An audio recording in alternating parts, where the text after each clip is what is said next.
Terminou mais um mandato no Parlamento Europeu. Nestes 5 anos tivemos a pandemia, a guerra na Europa e perto dela, e muitas leis aprovadas, como nas áreas do ambiente e da governação económica, entre muitas outras. A nossa Europa quis ouvir a opinião dos principais protagonistas e eleitos por Portugal, e temos o prazer de ter o deputado Francisco Guerreiro. Muito obrigado. É o eurodeputado no Grupo dos Verdes, é aliás o único português nesse grupo. Exerceu funções como membro das Comissões de Agricultura, onde aliás foi primeiro vice-presidente, mas também na Comissão dos Orçamentos, na Comissão das Pescas, no Mercado Interno e da Proteção do Consumidor, o que significa muito trabalho em muitas comissões. Integrou a delegação para as relações com a Península da Coreia e do Japão, esteve especialmente envolvido nas discussões sobre o Fundo Europeu para os Assuntos Marinhos, das Pescas e da Aquacultura e para a reformulação do apoio agrícola comum, e contribuiu para a realização de 2 documentários sobre o rendimento básico incondicional e sobre o consumo de carne e inerente pegada ecológica. Francisco, se tivesse que escolher uma palavra para descrever o seu mandato, qual seria?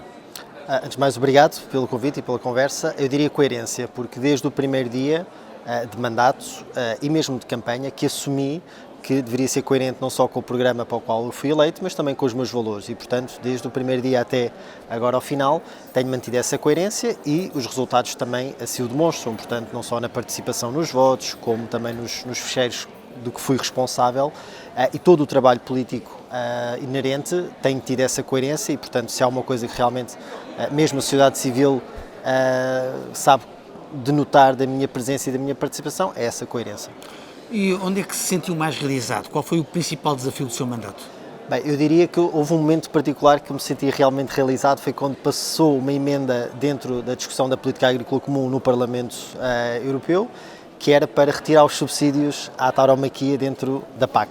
E, portanto, ao passar essa emenda, eu fiquei naturalmente muito satisfeito, pese embora que ela seja mais simbólica do que pragmática, porque depois chegámos à discussão em trílogos e ela acabou por cair por pressão da Espanha dentro do Conselho e, portanto, acabou por não ter efeito prático no final, mas foi um momento bastante satisfatório porque se conseguiu mostrar que através do trabalho muito concreto se conseguiria eventualmente fazer algo muito específico para Portugal e para uma causa que a mim é muito querida, que é o fim da tauromaquia.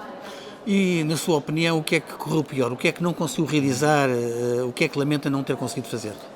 Eu daria 2 exemplos. Dentro da política agrícola comum, transformá-la para realmente ser um mecanismo transformador da agricultura, que é muito importante para Portugal, para o nosso interior, para os nossos agricultores e, sobretudo, também para o ambiente. E, portanto, eu acho que aí foi uma falha também dos Verdes não conseguir demonstrar o quão positiva esta ferramenta poderia ser e, portanto, acabámos com uma política agrícola comum com alguns mecanismos de compensação ecológica, mas não os suficientes, e não os suficientes para também dar capacitação económica aos pequenos e médios produtores, e depois a incapacidade de produzirmos um teste piloto, um projeto piloto dentro da União Europeia de rendimento básico incondicional.